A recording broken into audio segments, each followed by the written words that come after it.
자, 이제 유아 안전교육에 관련되어 있는 내용들 중에서 세 번째 파트를 좀 보도록 할 거예요. 바로 아동학대에 해당되는 내용과 유아 성교육에 해당되는 내용들을 보도록 하겠습니다. 교재 보시면서 같이 확인을 좀 해보도록 할게요. 학대에 관련된 건 아주 최근 들어서 굉장히 중요한 주제죠. 신체적 학대로서 멍, 화상, 찢김, 골절 등에 해당되는 정서적 학대, 경멸적인 언어폭력, 잠을 재우지 않는 거, 벌겨벗어 내쫓는 행위 등 같은 거, 성적 학대, 성인들이 자신의 성적 욕구 충족을 위해서 아동을 이용하는 행위, 악용하는 행위. 자, 시험 문제에서는 방임으로 내기가 가장 좋았죠. 이제는 더 구분해야 됩니다. 그게 물리적 방임이냐, 다시 말해서 의식주를 제공하지 않는 형태를 상해나 위험으로부터 응여를 보호하지 않는 형태를 얘기하는 거냐, 교육적 방임이냐, 학교에 보내지 않거나 특별한 교육적 욕구를 소홀히 여기는 형태를 말하느냐, 의료적 방임이냐, 필요한 의료적 처치를 하지 않는 것들을 말하느냐, 이 정도를 이제 보시면 되겠고요. 두 번째, 유치원 어린이집 아동학대 조기 발견 대응 및 관리 대응 매뉴얼 보시면 아동학대 징후 발견 시 이기시 문제죠. 즉시 신고, 영유아 건강 안전을 확인하고 아동 결석 시의 결석 사유를 봐야 된다. 의심이 되면 112 수사기관에 즉시 신고해야 된다. 그리고 아동학대 징후 체크리스트, 아동학대 신고 의무자용 점검표 등을 활용할 수 있어야 된다. 무단결석 2일 이상 무단결석 발생 시에 전화 연락 또는 가정방문을 통해서 아동학대가 의심되거나 아동의 안전과 소재가 파악되지 않는 경우 수사기관에 신고한다라고 하는 얘기가 되어 있고, 가정방문할 때는 교직원과 공무원이 2인 이상이 함께 가도록 한다.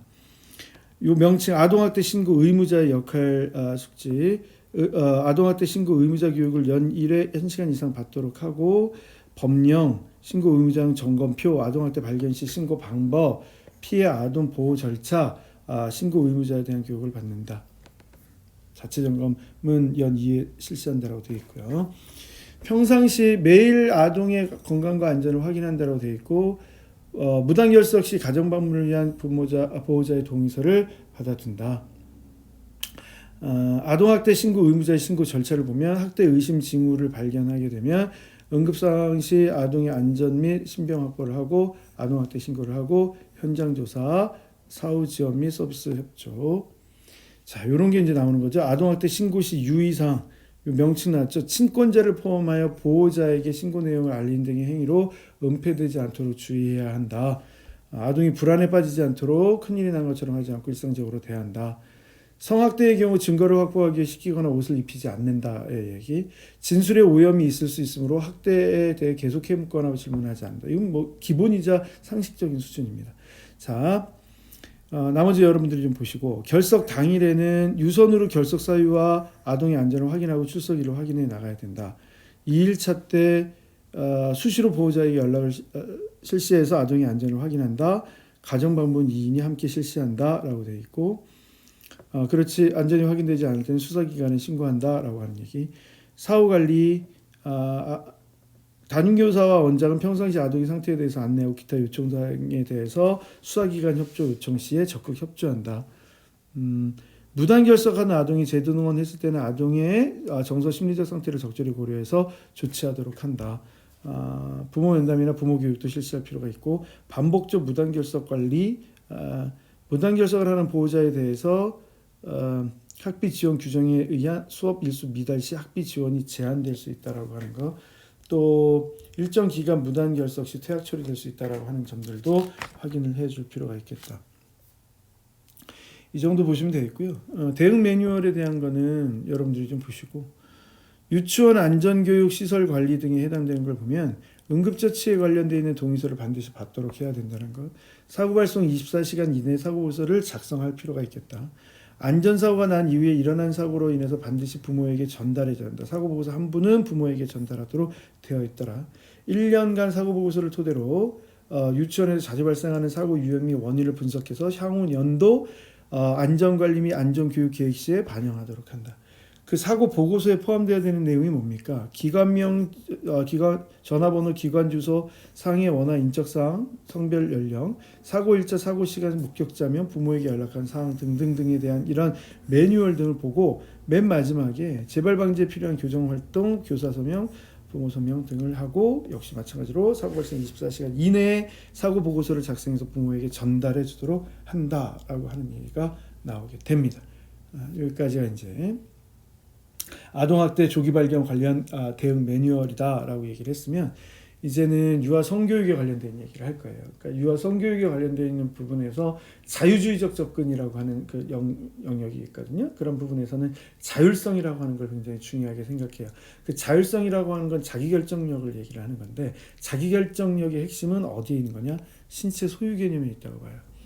이렇게 자신의 신체에 대한 소유 개념은 원하지 않는 신체 접촉을 거절하고 긍정적인 신체 접촉을 할 권리가 된다. 그래서 터치의 개념, 뭐가 즐거움의 양육의 개념인지, 뭐가 부정적인 착취의 개념인지, 아니면 혼란의 개념인지를 구분하는 게 필요하다. 특히 혼란은 접촉하는 사람의 의도가 명확하지 않거나 신체 접촉을 받는 사람이 이해하지 못하거나 접촉하는 사람의 의도를 오해하게 되는 경우들이 될 수 있다. 유아들의 경우에 있어서도 너무 꽉 껴안거나 좋지 않은 느낌을 얘기할 때는 말로 표현할 수 있도록 해야 된다라고 하는 말들이 나오게 되죠.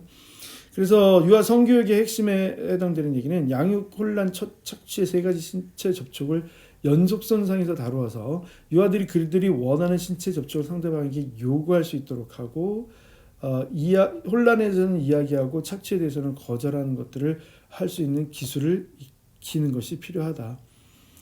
혼란스러운 신체 접촉일 경우에 다양한 이런 그 발생 이유가 있으니까 봐두시면 좋을 것 같고요.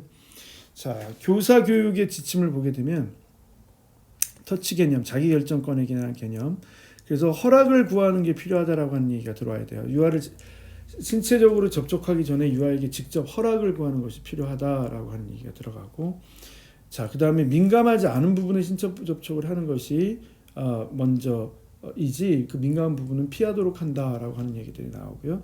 문화적 차이를 고려해야 된다라고 하는 얘기들도 나오게 됩니다.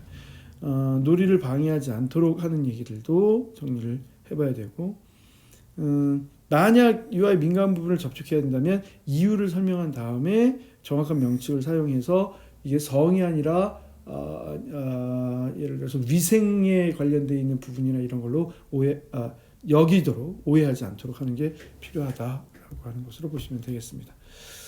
자, 성폭력 예방 프로그램이 필요한 이유는 이건 예전에 많이 나왔던 얘기인데요. 유아가 힘이 없고 정보가 없는 유아들은 모든 성인을 믿기도 하고 성인의 동기를 평가하기에 좀 부족하고 어떻게 보면 성인에게 복종하는 게 가장 좋은 것이라고 배워왔고 성인에 대한 지식 부족, 그 다음에 성폭력이 흔히 예정의 표현이나 증거로 과장되기도 하기 때문에 다음에 유아들은 자신의 고민이나 두려움을 표현할 수 있는 기회를 갖지 못하는 경우들이 많이 있기 때문에 이렇게 해나가게 된다라고 하는 것으로 이런 성폭력 예방 프로그램이 필요하다라고 하는 것으로 보시면 되겠고, 자, 성폭력 예방 교육 시에 주의할 점을 좀 살펴보면 지나치게 부정적인 개념을 사용하지 않는다.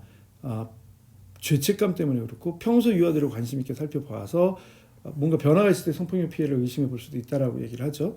항상 유아들과 많은 얘기를 나누는 것이 필요하다라고 하는 얘기가 있습니다.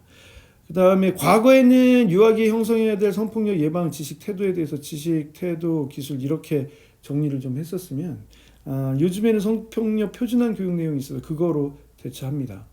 그쪽에 가서 보도록 하기로 하고요.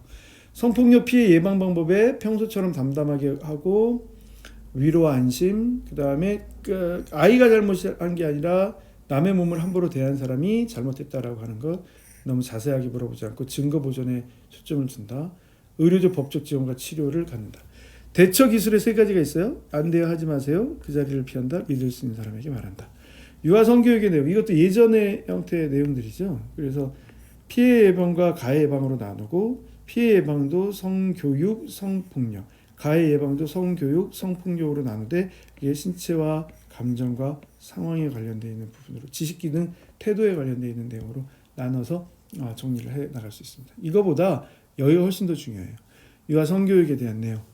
영역이 첫 번째 인간 발달, 두 번째 인간관계, 세 번째 성건강, 네 번째 사회와 문화에 해당되는 것까지 포함이 되어 있다라고 하는 사실 보시면 되겠습니다.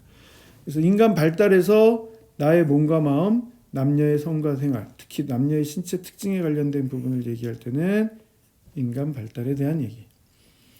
성교육 안에서 가족, 친구, 결혼의 의미와 나 등을 살펴보게 될 때는 인간 관계로 간다. 내 몸의 관리에 해당되는 것은 성 건강으로 간다. 자, 요게 핵심이에요. 성교육 표준화 내용을 얘기를 하는데 성역할과 양성평등도 다뤄요. 성역할과 양성평등이 어디에 포함되는 내용이에요? 사회와 문화에 포함되는 내용이에요. 네, 여기까지 얘기. 성폭력 예방이라든가 인터넷 미디어 사용에 해당되는 것들도 중요하지만 이런 얘기들로 아주 핵심이 되는 포인트를 딱 잡아서 정리를 해두시는 노력들이 필요합니다. 다른 부분들도 충분히 보시되 지금 말씀드리는 이 사안들을 중점적으로 이제 확인해서 보아 나가시면 될 것 같습니다. 그리고 뒷부분에는 아까 우리가 봤던 아동복지법의 기준에 따라서 아동에게 행해야 되는 교육의 형태와 그 다음에 교사가 준비해야 되는 교육의 형태로 7대 안전이나 이런 형태에 관련된 학교 안전 예방 및 보호에 관한 법률 관련 안전 교육에 해당되는 내용들도 나누어서 다 정리를 해 두실 필요가 있겠습니다. 자, 여기까지 얘기를 해서 아동 학대와 유아 성교육에 대한 유아 안전 교육을 마칩니다.